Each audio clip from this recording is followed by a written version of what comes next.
feel free to ask any questions as I go through the presentation. But thank you for having me. So this is a good opportunity for me to educate you or answer any questions about the levy.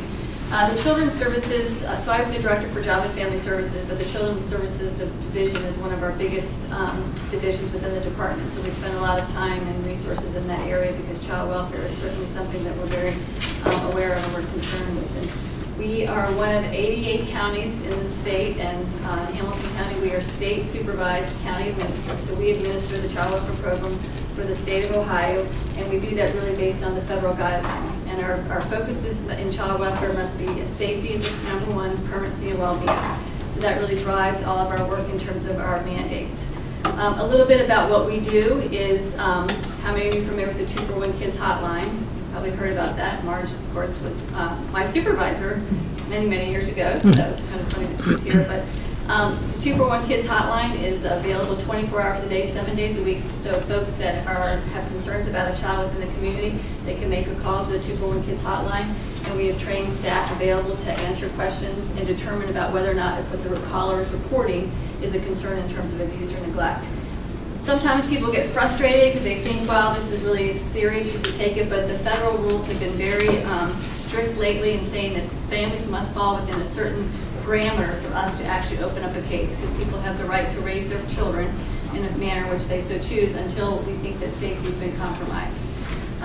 So once we take a call and we determine that the child or children are at risk of abuse or neglect, or they have been abused or neglected, we then have to do what's called a social service investigation.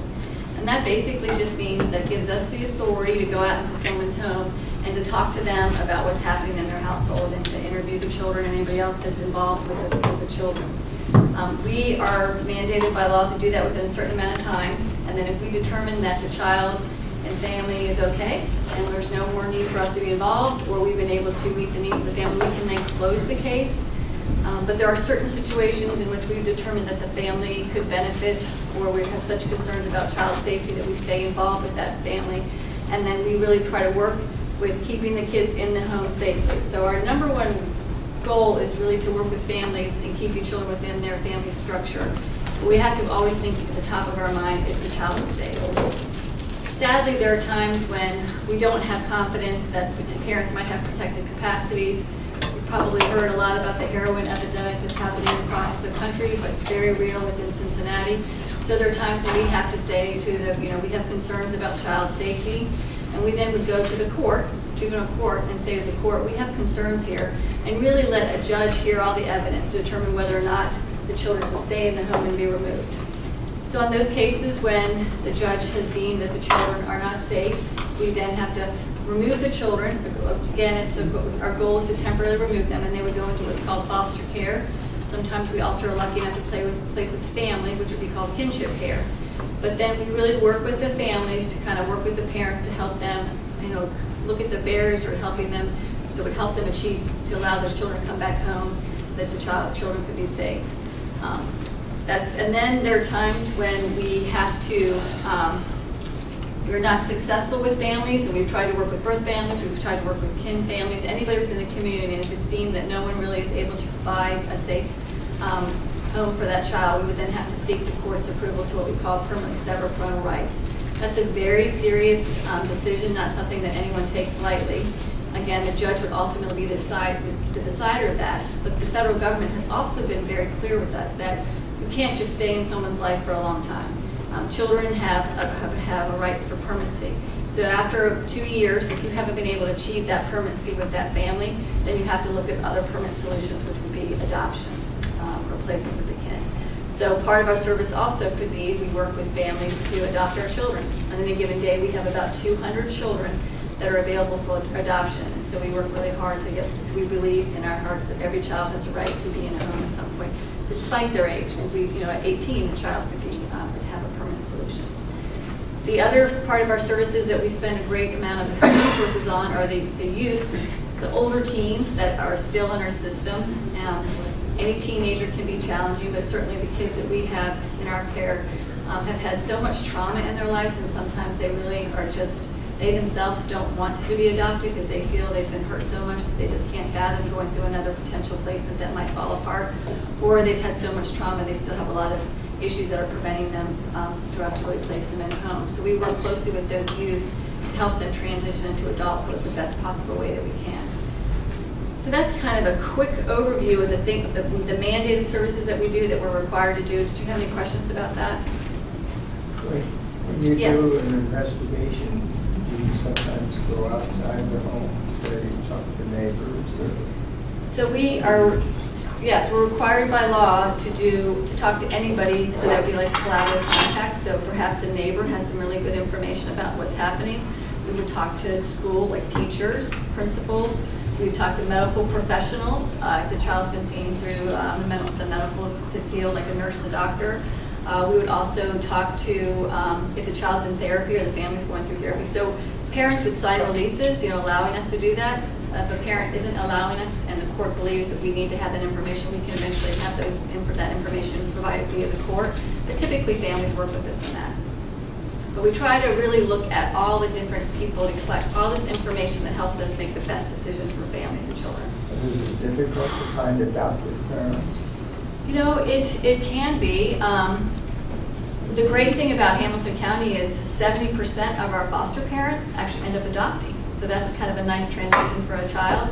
But we do have a little bit more difficult time with older children because people like to have babies or younger children. So we have a little bit challenging time with older kids as well as sibling sets. We have children lots of times that come to us, like for instance, 2 nights ago we had 7 children in our agency that came in at 12 o'clock that night, and it took us until 6 a.m. the next morning to find a foster home. And sadly we couldn't place them all together, so we ended up splitting a couple of them up into different homes. But that's another thing that we're challenged with, is finding homes, both foster and adoptive, that will take large sibling sets. Yes. Well, when do they get out of the foster, or the at 18 or 21? Well, actually, so recently the state of Ohio is looking at extending that to 21, and there's been a law that's passed in terms of implementation and planning.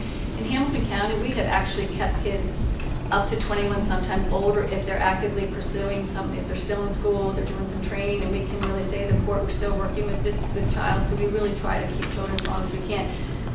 But some of these kids, because of their history, are frustrated and they want nothing to do with us at 18, and they think, I can do this myself.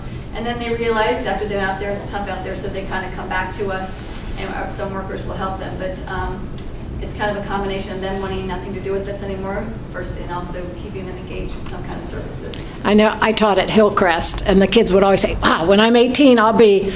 And then I was raising my own children and realized at 18 they were just not ready. Yes. They really needed as much support and as at least to 21. Right. So. Well, I'm older than 18, and I still rely on my parents at times, so. Yes. From time to time, we read about just horrific episodes involving young children. Is that, I guess, 2 questions. One, is it just that we're hearing about it more often than we may have had in the past, and so it's about the same as always? And whether it is or not, do you have any theory as to... Yes, I'm going to talk about that, because Okay. we see much more trauma today than we have. So I was going to hit that. If I don't answer your questions, let me know, and I'll be happy to come back. But so actually, I'm leading into that. So on any given day, so our 241 Kids staff receive over 65,000 calls a year. So can you imagine, our phones are busy all the time. So that's people calling up saying, I'm concerned about a child in this community. Of those 65,000 children, during a given year, we are touching 16,000 children through our services. So that's saying that 16,000 children in this community have been touched by us. That we know we touch 1 in 12 children in our community because of potential abuse or neglect, or they have been abused or neglected. So that's, if you think about it, that's a lot of kids. And to answer your question, one of the biggest challenges that we're having right now is that there is a lot of, when I was a worker, going back many years, you would have high-risk cases, and you would have mental health, you would have substance abuse, some violence. Now 70% of our cases that the workers are working with, they're seeing actively current untreated mental health, substance abuse, and violence. So lots of things are happening in the home, and typically by the time we get the call, that's been going on for a while. So there's lots of talk right now about trauma, the trauma to families and the trauma to children, and how those families have internalized that trauma. And there's research just recently published that said, for instance, if I was a child that was brought up in a home that was abusive or neglectful, and nobody really did any therapy with me or any trauma kind of informed work, I am going to naturally pass that on. It doesn't mean I'm going to neglect my child on purpose or be abusive on purpose. It's that it's had such an impact on how I interact with the world. It's going to be kind of transferred that way. So right now, today, in the state of Ohio, 70% of the infants in foster care today are there because of a heroin addiction of a parent. So that just tells you the impact. Locally, we have 321 more children today in custody than we did last year. And when we look at state data, the rise of children coming into care has gone up 19% in the last 5 years. At the same time, the state funding has gone down 17%. So our families are much more complex. The workers are dealing with much more complex cases with so much more trauma, yet we're not really financially equipped to really handle that. So I think it's a combination of the media's picking up on social media, lots of information is happening now. We get information all the time about what's happening all over the world, the same thing locally. But I will tell you, in my career, the last 4 years, the trauma and injury to children that we've seen has been more than I've ever seen in my lifetime. And it's unbelievable what's happening. So a little bit about the levy is we have had a levy since 1986. Does that sound right, Mark? I think it was 1986. It's the first time. We have not had an increase since 1996. Yeah. So if you think about if you're running a business, imagine running your business knowing the costs have gone up, right?